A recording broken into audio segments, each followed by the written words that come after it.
লা ইয়ানকুসু মিন আজরিস সাইমি শাইআ, কেউ যদি কোনো রোজাদারকে ইফতার করায়, আমি রোজা রেখেছি, আপনি আমাকে ইফতার করালেন, আপনি রোজা রেখেছেন, আমি আপনাকে ইফতার করালাম, সেটা পানি দিয়ে হতে পারে, দুধ দিয়ে হতে পারে, খেজুর দিয়ে হতে পারে, অন্য কোনো খাবার দিয়ে হতে পারে।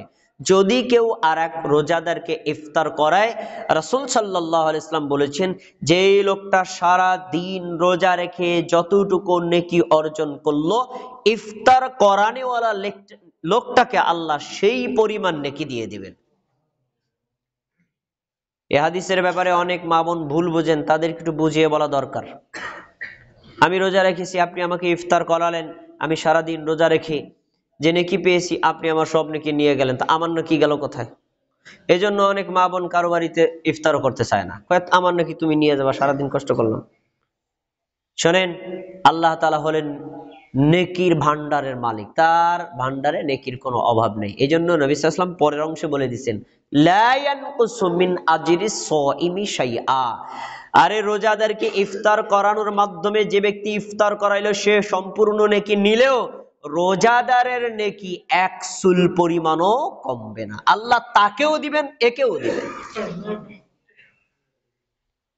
এজন্য আমরা আমাদের সাধ্যমতো কোনো মুমিন মুসলিম ভাই যারা আছেন, বোন যারা আছেন, তাদেরকে সাধ্যমতো ইফতার করানোর চেষ্টা করব, যাতে আমরা নিজেও আমরা রোজার নেকি অর্জন করতে পারি, আবার ইফতার করানোর মাধ্যমেও নেকি নিতে পারি।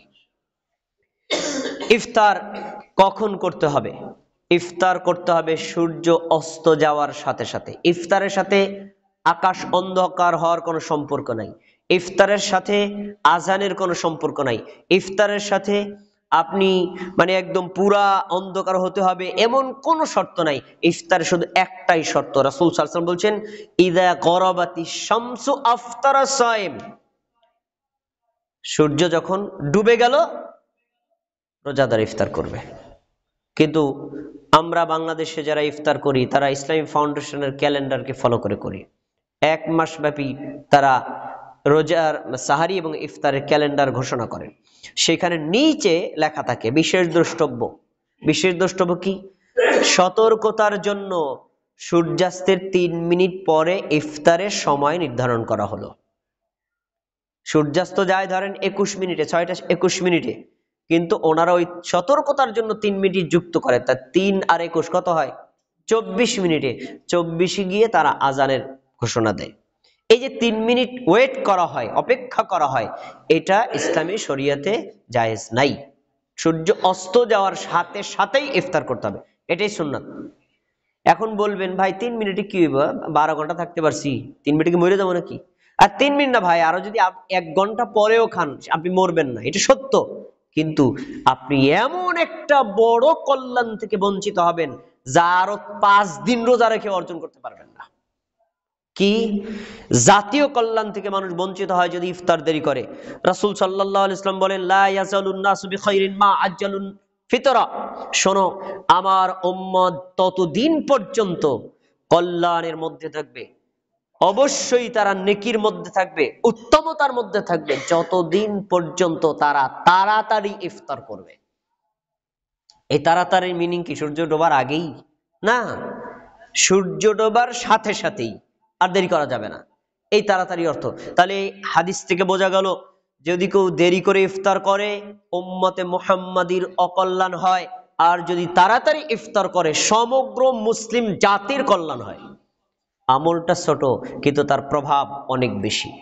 আরেকটি খুব গুরুত্বপূর্ণ হাদিস, রাসূল সাল্লাল্লাহু আলাইহি ওয়াসাল্লাম বলেন, লা ইয়াজালুদ দীনু যাহিরান মা আজ্জালুন নাসুল ফিতরা লিআন্নাল ইয়াহুদা ওয়ান নাসারা ইউআখিরুনা, শোনো, এই মানুষেরা যতদিন পর্যন্ত তাড়াতাড়ি ইফতার করবে ততদিন পর্যন্ত পৃথিবীতে যত ধর্ম আছে, ইহুদি খ্রিস্টান বৌদ্ধ হিন্দু অগ্নিপূজার যত ধর্ম আছে, সব ধর্মের উপর ইসলাম ধর্মের ক্ষমতা প্রভাব আরো বেশি থাকবে, ইসলামের উজ্জ্বলতা বাড়বে, ইসলামের মান মর্যাদা থাকবে যতদিন তারা তাড়াতাড়ি ইফতার করবে। তাহলে তাড়াতাড়ি ইফতার করলে ইসলামের মর্যাদা বাড়ানো হয়, অন্যান্য ধর্মের উপর ইসলামটাকে অগ্রাধিকার দেওয়া হয়। এরপরে তিনি একটা কারণ উল্লেখ করেছেন, লিআন্নাল ইয়াহুদা ওয়ান নাসারা, ইহুদি জাতি তারা রোজা রাখে, তারাও ইফতার করে, তবে তারা করে দেরি করে। খ্রিস্টান জাতি তারাও রোজা রাখে, তারাও ইফতার করে, তারা করে দেরি করে। এখন তোমরাও যদি দেরি করে করো তাহলে তোমার ইফতার ইহুদির ইফতার এক হয়ে গেল, তোমার ইফতার খ্রিস্টানের ইফতার এক হয়ে গেল, আর তুমি যদি তাড়াতাড়ি করো তোমার ইফতার মুমিন মুসলমানদের সাথে মিলে গেল। তাই সূর্য অস্ত যাওয়ার সাথে সাথে ইফতার করতে হবে। এ বিষয়ে অবহেলা আছে বেশি আমাদের মা বোনদের। আমার মা ইফতারের পূর্বে রান্না বান্না ইফতারের সবকিছু রেডি করতেন। তো রান্নাঘর গুছগাছ করা, ঝাড়ু মোছা দেওয়া সব রেডি। মা আজান দিয়ে ফেলছে, ইফতার করবেন না? আরে বেটা চুপ থাক, 5 মিনিট আর কি হইবে, কেবল তো আজান দিল। তো এরপরে মা গুছগাছ করতে করতে আজানেরও আরো 5-7 মিনিট পরে ইফতার করতেন। আরে ভাই, বেশি দেরি করে ইফতার করার মধ্যে কোনো কল্যাণ আর নেকি নাই, বরং তাড়াতাড়ি ইফতার করার মধ্যেই কল্যাণ আছে। তাই ইফতারের পারফেক্ট সময়টা জেনে আপনি যথাসময়ে ইফতারের আগেই প্রস্তুতি নিয়ে ইফতারকে সামনে রেখে বসবেন, এটা একটা সুন্নাত। তাহলে আমরা রমজান উপলক্ষে যতগুলো আমল পেলাম তার ভিতরে 5ম নাম্বার হলো ইফতার নিজে করা, অন্য মুসলিমকে ইফতার করানো। এবার 6 নম্বর আমল, রমজান মাসে বেশি বেশি দান করা। ভাই, দান সারা বছরই করতে হয়, তবে রমজান মাসে দানের পরিমাণটা কি বাড়বে না কমবে? বাড়বে। কিন্তু আমরা এই ক্ষেত্রে যথেষ্ট কার্পণ্য